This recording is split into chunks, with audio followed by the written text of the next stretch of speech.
Question number 8 है गुणनखंड करो। पहला सवाल दिया गया है, देखिए इसको हल करते हैं।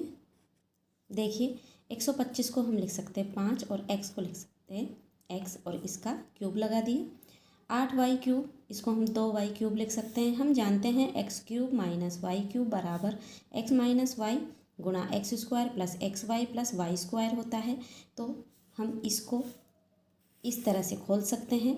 x के स्थान पर 5x है, y के स्थान पर 2y है। तो देखिए 5x माइनस 2y, ठीक है।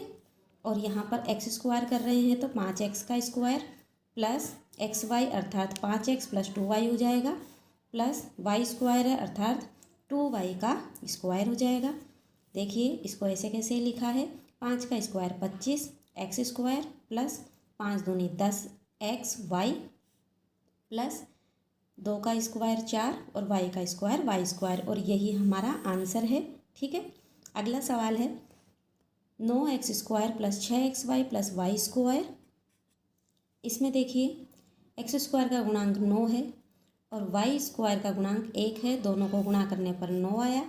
और मध्य पद 6xy है, तो हम इस मध्य पद को दो भागों में इस तरह से विभक्त करेंगे कि जोड़ने पर हमारे पास 6 आ जाए और गुणा करने पर प्लस का 9 आ जाए। तो यहाँ पर देखिए इसको हम 3xy प्लस 3xy कर दिया, 6xy हो जाएगा, और 3 को 3 से गुणा करने पर 9 आ रहा है। तो 9x square plus 3xy plus 3xy plus y square, common ले लेंगे इन दोनों में से 3x, यहाँ पर अंदर 3x प्लस वाई बच जाएगा, इसमें से और इसमें से कॉमन y आया, यहाँ पर 3x प्लस वाई बचा, 3x plus Y, 3x plus Y यहाँ भी है, कॉमन आ गया, अंदर क्या बचेगा 3x प्लस वाई, और यही हमारा आंसर है। अगला सवाल है एक्स स्क्वायर बटा 100 माइनस वाई स्क्वायर। देखिए ये है ए स्क्वायर माइनस बी स्क्वायर बराबर ए प्लस बी, ए माइनस बी बन रहा है। तो देखिए इसको हम एक्स बटा 10 का स्क्वायर और इसको वाई का स्क्वायर, तो देखिए ए स्क्वायर अर्थात एक्स बटा 10 का स्क्वायर है और बी स्क्वायर यानी वाई स्क्वायर है। तो एक बार प्लस में और एक बार माइनस में लिख देंगे, तो एक्स बटा 10 प्लस वाई, एक्स बटा 10 माइनस वाई, और यही हमारा आंसर होगा। अगला प्रश्न है क्वेश्चन नंबर 9, कार्तीय तल में निम्न बिंदुओं को आलेखित करो। देखिए बहुत आसान है इनको आलेखित करना। देखिए सबसे पहले हमने एक्स अक्ष बना लिया और वाई अक्ष बना लिया, ठीक है। और पैमाना लिखा, एक्स अक्ष पर एक बड़ा खाना बराबर 1 इकाई, वाई अक्ष पर एक बड़ा खाना बराबर 1 इकाई, ठीक है। तो देखिए यहाँ पर हमने लिखा है 1 2 3 4 5 6 7 8 9, और यहाँ 1 2 3 4 5 6 7 8 9 10, इस तरह से इधर माइनस में और यहाँ पर भी माइनस में, ठीक है। अब देखिए हमारे निर्देशांक हमें दिए गए हैं 5 0, अर्थात एक्स अक्ष पर तो 5 है और वाई अक्ष पर 0 है। एक्स अक्ष पर 5 है और वाई अक्ष पर 0 है, तो यहाँ पर वाई अक्ष तो 0 होगा, तो ये हमारा निर्देशांक हुआ 5 0, ठीक है। दूसरा निर्देशांक है 0 5, अर्थात एक्स अक्ष पर तो 0 ये रहा और वाई अक्ष पर 5 0 5, ठीक है। तीसरा निर्देशांक है 2 5, पहले एक्स अक्ष पर 2 फिर वाई अक्ष पर 5, तो 5 के लिए हमें वाई अक्ष के लिए ऊपर जाना पड़ेगा, तो हम ऊपर जाएंगे, यहाँ पर आ गया, तो यहाँ पर 2 5, ठीक है। तीसरा निर्देशांक है, तीसरा हो गया, चौथा है 5 2, ये 5 और 1 2, ठीक है, 5 2। अब है -3 5, पहले एक्स अक्ष पर -3 और 5 ये रहा -3 5, ठीक है। इसके बाद में है लास्ट -3 -5, -3 ये रहा और -5 के लिए हमें नीचे चलना पड़ेगा, तो -3 यहाँ पर -5 -3 -5, आप इनके नाम भी दे सकते हैं A B C D इस तरह से, ठीक है। क्वेश्चन नंबर 10 है, एक चतुर्भुज के कोणों का अनुपात दिया गया है, इस चतुर्भुज के सभी कोण ज्ञात कीजिए। देखिए चतुर्भुज के चारों कोणों का योग 360 डिग्री होता है। ठीक है, तो हमने इन सभी अनुपातों को इस तरह से मान लिया कि पहला कोण 2x है, दूसरा 3x, तीसरा 5x और चौथा है 8x। चारों को जोड़ा और बराबर किया 360 डिग्री के। ठीक है, इन सबको जोड़ेंगे 18x आ गया और बराबर में 360। x का मान ज्ञात करेंगे, 360 में 18 का भाग दे देंगे, 18 का भाग 360 में 20 बार गया, x का मान आया 20 डिग्री। ठीक है, पहला कोण हमने 2x लिया है तो 2x के स्थान पर 20 डिग्री रखा और हमारा आंसर आ गया 40 डिग्री। ठीक है, दूसरा कोण 3x है, 3 गुणा 20 डिग्री करेंगे तो 60 डिग्री आंसर आ जाएगा। 5x 5 गुणा 20 डिग्री कर रहे हैं तो 100 डिग्री हो गया। 8x 8 गुणा 20, x के स्थान पर 20 डिग्री और ये हो गया 160 डिग्री। इनको आप जोड़ के देखेंगे 360 ही आएगा, हमारा आंसर सही है। ठीक है, क्वेश्चन नंबर 11 है, एक त्रिभुज का क्षेत्रफल ज्ञात करो जिसकी दो भुजाएं 8 सेंटीमीटर और 11 सेंटीमीटर है, जिसका परिमाप 32 सेंटीमीटर है। देखिए यहाँ पर भुजाएं दी गई है 2 और परिमाप दिया गया है। आपके हीरोन के सूत्र वाले प्रश्नावली से ये सवाल है। देखिए a बराबर 8 सेंटीमीटर मान लेते हैं, पहली भुजा a है, दूसरी भुजा b है जो कि 11 सेंटीमीटर है। इसका परिमाप दिया गया है अर्थात तीनों भुजाओं का योग 32 दिया गया है, 32 सेंटीमीटर। तो इसकी तीसरी भुजा c मान लेते हैं तो हम तीसरी भुजा आसानी से ज्ञात कर सकते हैं। a बराबर 8, b बराबर 11 और c बराबर 32। ठीक है, यहाँ पर इन तीनों को जोड़ रहे हैं, इन दोनों को जोड़ा 19 आ गया प्लस c बराबर 32। c का मान ज्ञात करने के लिए 19 का पक्षांतरण कर दिया, 32 में से 19 को घटाया 13 आ गए। अब हम अर्ध परिमाप ज्ञात कर रहे हैं जो कि s बराबर a प्लस बी प्लस सी बटा 2 होता है। a प्लस बी प्लस सी अर्थात परिमाप का मान था 32 तो 32 बटा 2 किया, 2 का भाग 32 में 16 बार गया। त्रिभुज का क्षेत्रफल हीरोन का सूत्र हमें याद है, under root s minus a s minus b s minus c. S का मान 16 आया, 16 माइनस 8 ए का मान रखा है। ठीक है, 16 एस का मान है, बी का मान 11 है, रख दिया, एस 16 है और सी का मान 13 है, हमने ज्ञात किया है। ठीक है, इनको हल कर लेंगे। 16 में से 8 गए तो 8, 16 में से 11 को घटाने पर 5 आएगा, 16 में से 13 को घटाने पर 3 आएगा।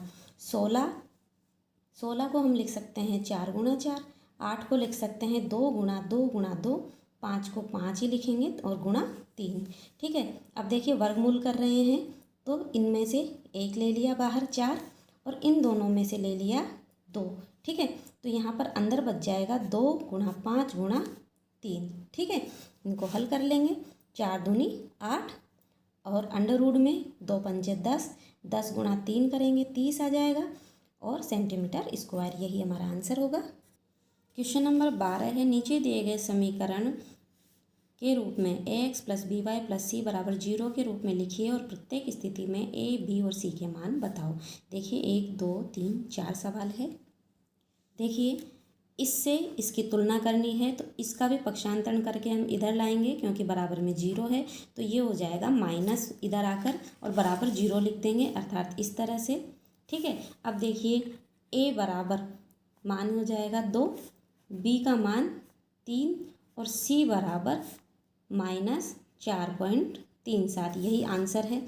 अब इसमें देखिए इसकी तुलना ax plus b y plus c बराबर 0 से कर रहे हैं तो a बराबर 2 और b बराबर -1 होगा क्योंकि यहाँ पर प्लस में है और c बराबर 0 होगा। ठीक है, इसी तरह से देखिए जो तीसरा सवाल है, देखिए तीसरे सवाल में 5x प्लस 4y बराबर में है, इसका पक्षांतरण करके इधर लाएंगे माइनस का हो जाएगा और बराबर में 0 आ जाएगा, यहाँ लिख दिया है। इसकी तुलना ax plus b y plus c बराबर 0 से कर रहे हैं तो a बराबर 5, b बराबर 4 और c बराबर -5.45। ठीक है, यही आंसर है।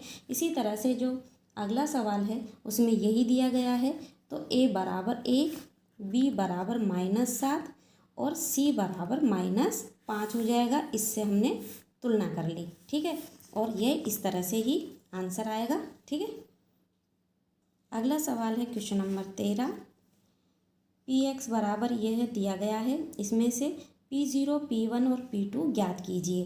देखिए ऐसे सवालों को हल करने के लिए देखिए P0 ज्ञात कर रहे हैं तो यहाँ x के स्थान पर 0 रखेंगे, अर्थात पूरी इसमें x के स्थान पर 0 रख देंगे। यहाँ x, यहाँ भी x है, यहाँ भी x है, तो देखिए क्या आ जाएगा। x के स्थान पर 0 रख रहे हैं, हमारे पास समीकरण थी Px बराबर 2 + x plus 2x square minus x cube. X के स्थान पर 0, एक्स के स्थान पर 0, एक्स के स्थान पर 0। हल किया, 2 आंसर आ जाएगा। इसी तरह से P1 अर्थात एक्स के स्थान पर 1 रखेंगे तो ये 2, यहाँ पर 1 प्लस 2, एक एक्स के स्थान पर 1 रखा है और यहाँ पर भी एक्स के स्थान पर 1 रखा है। हल करेंगे तो देखिए 1 का स्क्वायर 1 ही होता है तो 2 आ जाएगा, 1 का क्यूब 1 ही होता है, 1 आ जाएगा। ये प्लस का है, ये माइनस का है, 0 हो जाएगा। 2 और 2 4 हो गया। ठीक है, अब देखिए P2 के लिए x के स्थान पर सभी जगह पर 2 रख देंगे। इस 2 को तो ऐसे कैसे ही लिखेंगे, यहाँ पर 2 आ जाएगा प्लस 2 x के स्थान पर 2 का स्क्वायर करेंगे और यहाँ पर 2 का क्यूब करेंगे। 2 और 2 4 हो जाएगा और यहाँ पर 2 है, 2 का स्क्वायर 4 माइनस 2 का क्यूब करेंगे तो 8 आ जाएगा। माइनस का चिन्ह ऐसे कैसे लिख देंगे, 4 प्लस 2 चौके 8 माइनस 8, 8 और 8 0 हो जाएगा क्योंकि ये प्लस का है, ये माइनस का है और 4 आंसर आ जाएगा। इस तरह से P0, P1, P2 ज्ञात कर लेते हैं। क्वेश्चन नंबर 14 है गुणनखंड करो। देखिए ये सवाल दिया गया है, देखिए ये सवाल दिया गया है, इसको हम लिख सकते हैं 5x/2 का स्क्वायर और इसको y/3 का स्क्वायर। ठीक है, हम जानते हैं a² - b² बराबर, एक बार हम माइनस में और एक बार प्लस में इस तरह से लिख देते हैं। इसको खोलते हैं तो इसका फॉर्मूला है ये। तो देखिए हम इसको क्या लिख सकते हैं, 5x + 5x/2 + y/3 और एक बार माइनस लगा दिया है। ठीक है, और यह हमारा आंसर है। क्वेश्चन नंबर 15 है x + 8 x - 10 का गुणनफल। देखिए हम जानते हैं x + a x + b गुणा में इस तरह से हो तो इसको हम लिख सकते हैं x² + a + b a + b x + ab, यानी इनका योग a और b का योग और गुणनफल। ठीक है, तो देखिए हम इनको लिख रहे हैं x² + a + b, a 8 है, b -10 है तो हम प्लस का चिन्ह लगाएंगे तो प्लस माइनस माइनस हो जाएगा क्योंकि -10 है b। ठीक है, x था, x लिख दिया प्लस ab, a 8 और b -10 है। ठीक है, x² 8 - 10 -2x आ जाएगा। ठीक है, और 8 को 10 से गुणा करेंगे, माइनस का 10 है तो माइनस का 80 आ जाएगा और यही हमारा आंसर होगा। अगला सवाल है क्वेश्चन नंबर 16, 5 - 2 की भुज व कोटि। देखिए जो x का निर्देशांक है वो तो भुज है और जो y का निर्देशांक है वो कोटि है, यानी भुज तो हो गया 5 और कोटि हो गई -2। क्वेश्चन नंबर 17 है k का मान ज्ञात करो जबकि x = 2 y = 1 समीकरण। ये समीकरण दी गई है, इसका एक हल है। देखिए ये इस समीकरण का हल है तो इसको इसमें रख देंगे और k का मान ज्ञात हो जाएगा हमको। ठीक है, देखिए ये समीकरण दी गई है और x = 2 और y = 1 इसका हल है। तो x के स्थान पर 2 और y के स्थान पर 1 रख दिया, बराबर में k है। इनको सॉल्व किया, 2 दूनी 4, 3 एकम 3 बराबर k। 4 और 3 को जोड़ा 7 आ जाएगा, k का मान आ गया 7, यही आंसर है। ठीक है, क्वेश्चन नंबर 18 है 2x + 1 बराबर x - 3 को हल करो। देखिए 2x, इस x का पक्षांतरण किया -x हो गया। ठीक है, बराबर इसका पक्षांतरण किया -1 हो जाएगा। ठीक है, 2x -x x आ जाएगा और -3 और -1 -4 और यही हमारा आंसर है। क्वेश्चन नंबर 19 है कार्तीय तल में किसी बिंदु की स्थिति निर्धारण करने वाली क्षैतिज और ऊर्ध्वाधर रेखाओं को क्या कहते हैं। देखिए क्षैतिज रेखा तो x अक्ष कहलाती है और ऊर्ध्वाधर रेखा y अक्ष कहलाती है। ठीक है, क्षैतिज रेखा तो x अक्ष होती है और ऊर्ध्वाधर रेखा y अक्ष होती है। ठीक ठीक है। अगला सवाल है, त्रिभुज का क्षेत्रफल ज्ञात करो जिसकी दो भुजाएं 18 सेंटीमीटर और 10 सेंटीमीटर है तथा उसका परिमाप 42 सेंटीमीटर है। देखिए बहुत आसान है, वही हीरोन के सूत्र वाली प्रश्नावली से है। a बराबर 18, b बराबर 10, दो भुजाएं दी गई है, तीसरी भुजा ज्ञात कर लेंगे। तीनों भुजाओं का योग परिमाप होता है जो कि 42 सेंटीमीटर दिया गया है। ठीक है, 18 और b के स्थान पर 10, c ज्ञात हो गया इससे। 18 और 10 28 प्लस c बराबर 42, तो c को यहीं रहने दिया, 28 का पक्षांतरण किया, 42 में से 28 को घटाएंगे 14 आ जाएगा। अब अर्ध परिमाप s ज्ञात करेंगे तो a प्लस बी प्लस सी बटा 2 होता है। 42 बटा 2 किया, 2 का भाग 42 में 21 बार गया। ठीक है, त्रिभुज का क्षेत्रफल का सूत्र लगा दिया हीरोन का, जो कि under root s s minus a s minus b s minus c होता है। एस के स्थान पर 21 रखेंगे, एस माइनस ए बराबर 18 दिया गया है तो 21 माइनस 18 किया है। एस 21 है, बी 10 है, ठीक है, एस 21 है और सी हमने ज्ञात किया है 14। ठीक है, इनको हल कर लेंगे। 21 माइनस 18 3 आ जाएगा, 21 में से 10 को घटाया 11 आ जाएगा और 21 में से 14 को घटाएंगे 7 आ जाएगा। अब देखिए 21 को हम लिख सकते हैं 7 गुणा 3, 3 ऐसे कैसे ही लिखा, 11 को ऐसे कैसे ही लिखा, गुणा 7। ठीक है, अंडर रूट लगा दिया। अब देखिए वर्गमूल निकालेंगे तो देखिए यहाँ 2 बार 7 आया है, 1 बार 7 हमने बाहर ले लिया। यहाँ पर 3 भी 2 बार है तो 3 आ गया बाहर। ठीक है, वर्गमूल निकाल रहे हैं, 2 2 के जोड़े बनाकर इस तरह से बहुत आसानी से ज्ञात कर लेते हैं। देखिए 11 है, इसको हमने अंदर लिखा अंडर रूट में, 7 को 3 से गुणा किया 21 आ गया, अंडर रूट लगा दिया 11, तो ये हमारा सेंटीमीटर स्क्वायर क्षेत्रफल आ गया। ठीक है, देखिए अब करते हैं अथवा वाले सवाल। देखिए आपके सांख्यिकी वाले प्रश्नावली में से 3 नंबर 4 नंबर 5 नंबर तक में इस तरह के सवाल अथवा में पूछे जाते हैं, तो अथवा में से दोनों में से एक सवाल करना होता है। देखिए एक राज्य के विधानसभा के चुनाव में विभिन्न राजनीतिक पार्टियों द्वारा जीती गई सीटों के परिणाम नीचे दिए गए हैं। राजनीतिक पार्टी दी गई है, जीती गई सीटें दी गई है। ठीक है, और मतदान के परिणामों को निरूपित करने वाला एक दंडालेख खींचिए। किस राजनीतिक पार्टी ने अधिकतम सीटें जीती, ये इसके प्रश्न है। देखिए प्रश्न दिया गया है हमें, इसका सीधा दंडालेख हमसे पूछा गया है। दंडालेख बना लेते हैं। देखिए दंडालेख बनाने के लिए वाई अक्ष खींची जो कि ऊर्ध्वाधर होती है। ठीक है, और क्षैतिज रेखा बनाई एक्स अक्ष। ठीक है, और यहाँ पर लिखेंगे राजनीतिक पार्टियाँ और यहाँ लिख दी जीती गई सीटें।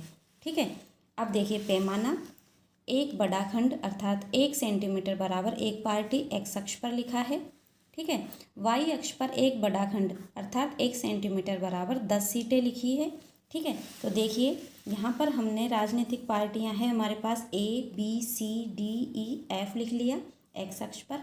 ठीक है, दंडालेख में हम एक एक खाना छोड़कर बनाते हैं, तो इसी तरह से बना रहे हैं। ठीक है, और यहाँ पर देखिए ये 10 20 30 40 50 60 70 80 ये जीती गई सीटें। ठीक है, अब देखिए सबसे पहले देखिए ए राजनीतिक पार्टी ए पर जीती गई सीटें 75 है, ये ए है, ऊपर जाएंगे ये 70 और 70 से 5 लाइन ऊपर यहाँ पर 75 होगा, तो यहाँ पर हम इस तरह से बना देंगे। ठीक है, अब बी पर है 55, बी यहाँ है और बी पर 55 यहाँ आएगा, 50 के बाद 5 और लाइन गिन लेंगे और ये बी हो गई। इसी तरीके से सभी की बनाते जाएंगे। अब देखिए सी पर 37, सी कहाँ है, ये रहा, सी पर 37, यहाँ पर 35 होगा, 30 के बाद 35 36 37, तो ये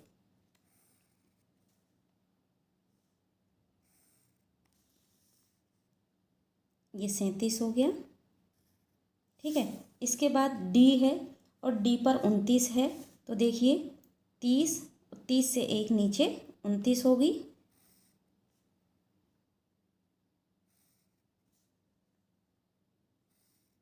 ठीक है। और ये इस तरह से हम दंड आलेख बनाएंगे।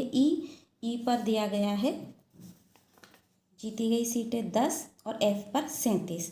देखिए ई पर 10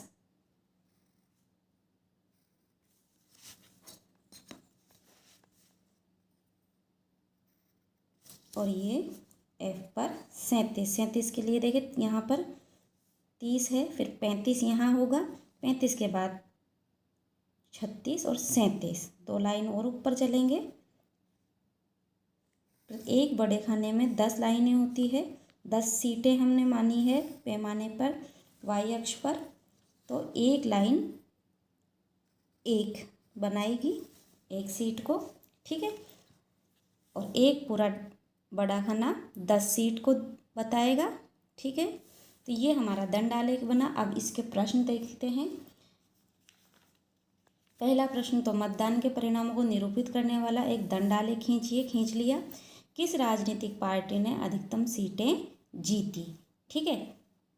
तो सबसे अधिकतम जो ऊपर जा रहा है ये है ए पार्टी वाला, तो राजनीतिक पार्टी ए ने अधिकतम सीटें 75 जीती है, तो इसका आंसर यही होगा, ठीक है। ये 75, ठीक है।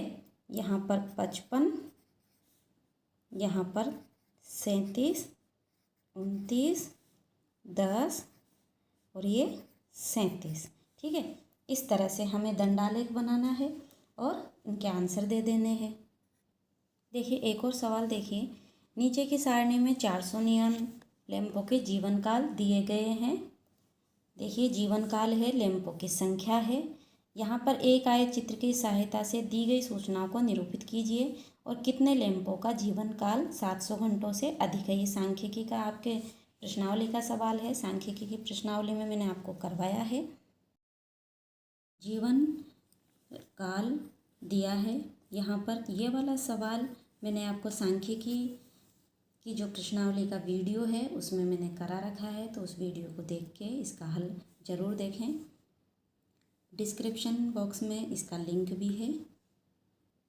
देखिए एक सवाल और देखिए। ये सवाल, एक पौधे की 40 पंक्तियों की लंबाइयों 1 मिलीमीटर तक शुद्ध मापी गई और प्राप्त आंकड़ों को निम्नलिखित सारणी में निरूपित किया गया है।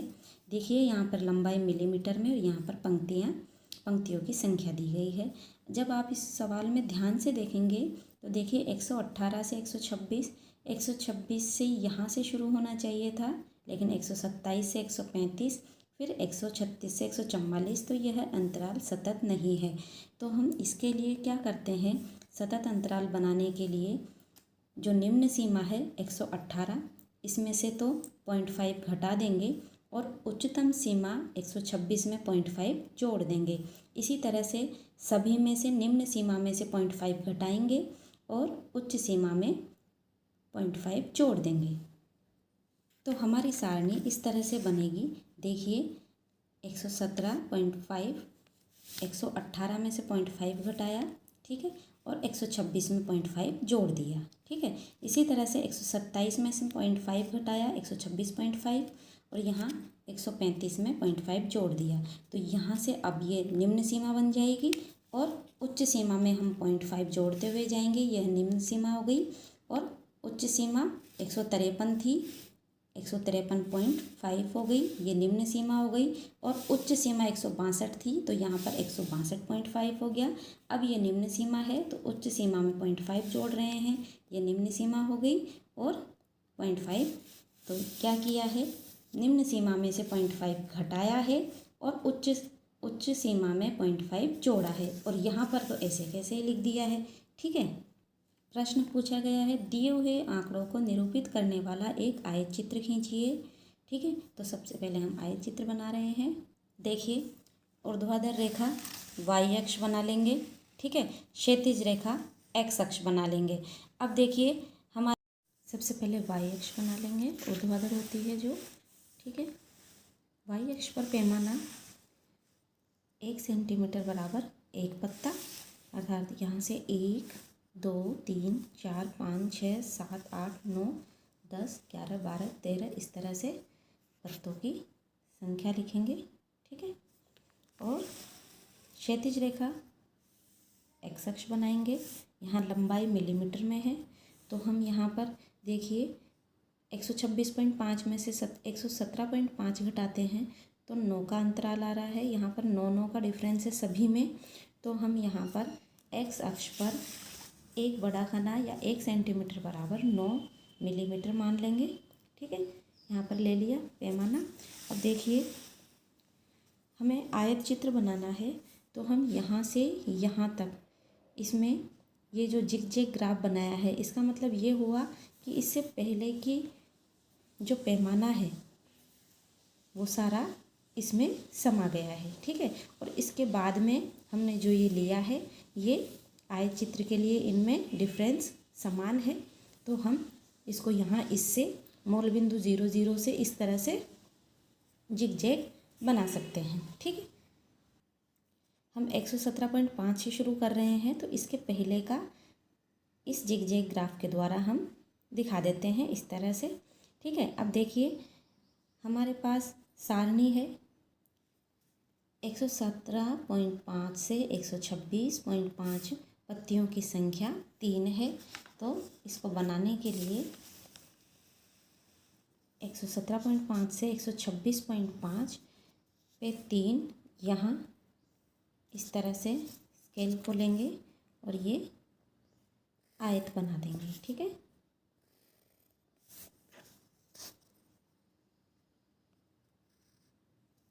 अब इसके आगे 126 से 135.5 जो कि इसमें 5 है, वाई अक्ष पर 5 देखेंगे यहाँ आ रहा है और इस तरह से आयत बनाएंगे।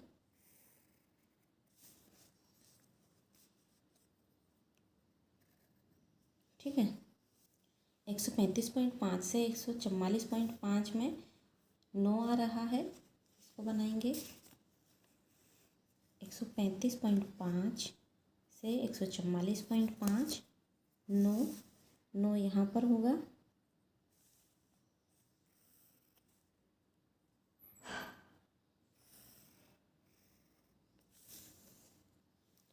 अगला है 12 153.5, ये यहाँ से 144.5 से 153.5 12 देखेंगे ऊपर वाई अक्ष पर यहाँ आ रहा है, तो आयत बना देंगे।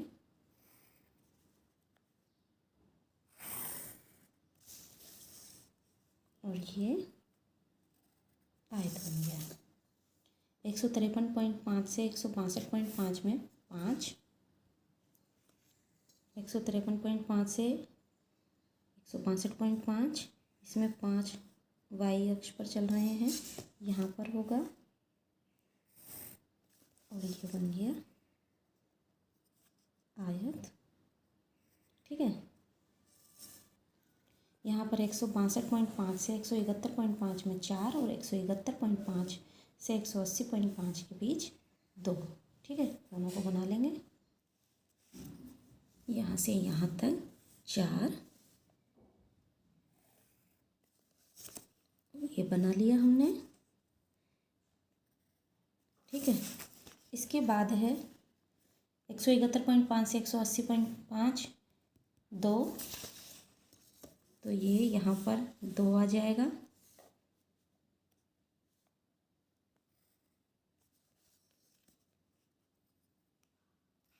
इस तरह से ये आयत चित्र बनेगा। ठीक है, आयत चित्र हमने बना लिया। ठीक है, क्या इन्हीं आंकड़ों को निरूपित करने वाला कोई अन्य उपयुक्त आलेख है? इसको इन्हीं आंकड़ों को निरूपित करने की एक अन्य उपयुक्त विधि क्या होगी? बारंबारता बहुभुज। बारंबारता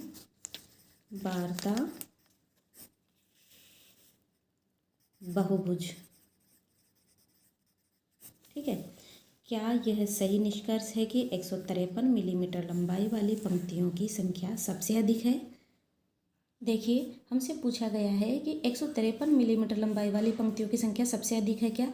देखिए, ऐसा नहीं है, क्योंकि 153 तो 144.5 से 153.5 वाले अंतराल के बीच में आ रहा है। यहीं पे इसके इसमें आ रहा है 144.5 से 153.5 के अंतर्गत आ रहा है।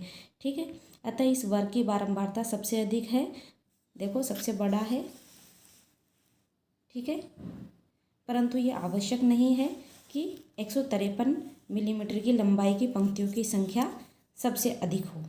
ठीक है, तो इसका आंसर हम नहीं लिखेंगे, क्योंकि यह 144.5 से 153.5 मिलीमीटर तक के पूरे वर्ग का प्रतिनिधित्व करता है, न कि केवल 153 मिलीमीटर का। ठीक है, आज का वीडियो कैसा लगा कमेंट में ज़रूर बताएं। वीडियो को लाइक करना ना भूलें और जो चैनल पर नए हैं सब्सक्राइब ज़रूर कर लें, जिससे सभी वीडियोस आप आसानी से देख पाएँ। हंसते रहिए, मुस्कुराते रहिए और अपनी प्यारी सी मुस्कुराहट के साथ पढ़ते रहिए गणित। Thanks for watching, bye bye.